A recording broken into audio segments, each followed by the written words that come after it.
এনএসএসের অবহেলার কারণে ৫৬ শিশুর মৃত্যু ঘটেছে। এই ঘটনা ঘটেছে লিডসের দুটি হাসপাতালে বিগত ৫ বছরে। এর পাশাপাশি ২ জন প্রসূতি মায়েরও মৃত্যু ঘটেছে এমন একটি প্রতিবেদন প্রকাশ করেছে বিবিসি। এবং বিবিসির কাছে এক হুইসেল ব্লোয়ারও অভিযোগ করেছেন, যিনি এই সব হাসপাতালের নার্স হিসেবে কাজ করেছেন ২০২৩ সালে। তিনিও বলেছেন এখানকার সেবার মান খুবই খারাপ, অনিরাপদ এবং এখানে রোগীদের কথা শোনা হয় না, এবং এই কারণেই এই ধরনের ভয়াবহ চিত্র ফুটে উঠেছে। যে দুটি হাসপাতালের কথা বলা হচ্ছে সেই দুটি হাসপাতাল হচ্ছে লিডস জেনারেল ইনফার্মারি এবং সেন্ট জেমস ইউনিভার্সিটি হসপিটাল। এই দুই হসপিটালে ২০১৯ সালের জানুয়ারি থেকে ২০২৪ সালের জুলাই পর্যন্ত সময়কালে মোট ৫৬ জন শিশু মারা গেছেন, যার মধ্যে ২৭ জন হচ্ছেন জন্ম নেওয়ার সময় মারা গেছেন এবং ২৯ জন নবজাতক শিশু মারা গেছেন এবং একজন শিশু মারা গেছেন ২৮ দিন বয়সে। এই মৃত্যুর ফলে শোকাহত পরিবার বলছে তারা একটি স্বাধীন তদন্ত চায়, তারা রেগুলেটরের মাধ্যমে একটি তদন্ত চায়। পাশাপাশি তারা বলছে যে স্বাধীন বিচারকের মাধ্যমে একটি পাবলিক ইনকোয়ারিরও তারা দাবি জানিয়েছে, যাতে করে এই ধরনের ঘটনা আর না ঘটে।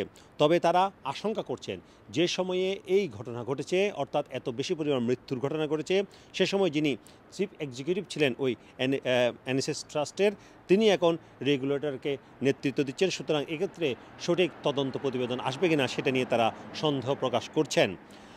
লিডস টিচিং হসপিটাল ট্রাস্টের অধীনে এই দুই হাসপাতালকে যদিও রেগুলেটর বলছে ম্যাটারনিটি ইউনিটটি গুড, তবে যারা হুইসেল ব্লোয়ার আছেন তারা বলছেন এখানকার পরিস্থিতি, এখানকার পরিবেশ অনিরাপদ।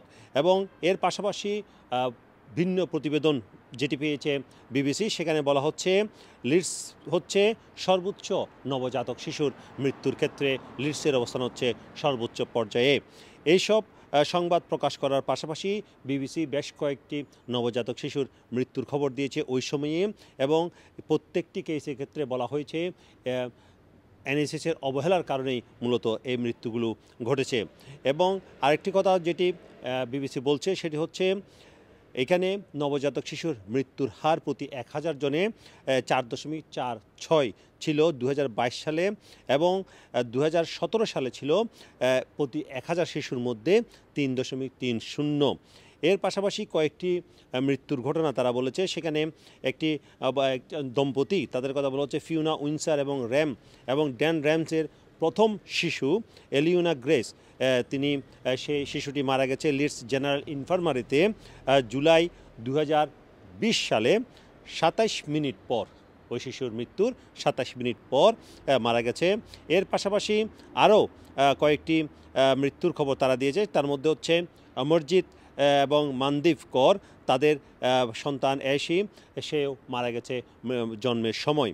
এসব মৃত্যুর কারণেই মূলত লিডসের এই দুটি হসপিটালের নাম উঠে এসেছে। যদিও রেগুলেটরদের এইসব মতে সেখানকার ম্যাটারনিটি নিড গুড, কিন্তু সেখানে কর্মরত নার্স ২ জন, যার মধ্যে একজন হচ্ছেন যিনি ২০২৩ সালে সেই হাসপাতালে কাজ করেছেন, লিসা এলিয়ট। তিনি বলছেন সেখানকার পরিবেশ অ্যাপেলিং এবং সেখানে রোগীর কথা শোনা হয় না, এবং এই কারণেই এইসব ভয়াবহ পরিস্থিতি সৃষ্টি হয়েছে যেগুলো হয়তো এড়ানো যেত। এবং পরিবারগুলোর পক্ষ থেকে স্বাধীন ইনকোয়ারি এবং যথাযথ ব্যবস্থা নেওয়া জন্য দাবি উঠেছে, যাতে করে এই ধরনের আর কোনো পরিবার সন্তান হারা না হয়। Sarwar Hossain, top news, London.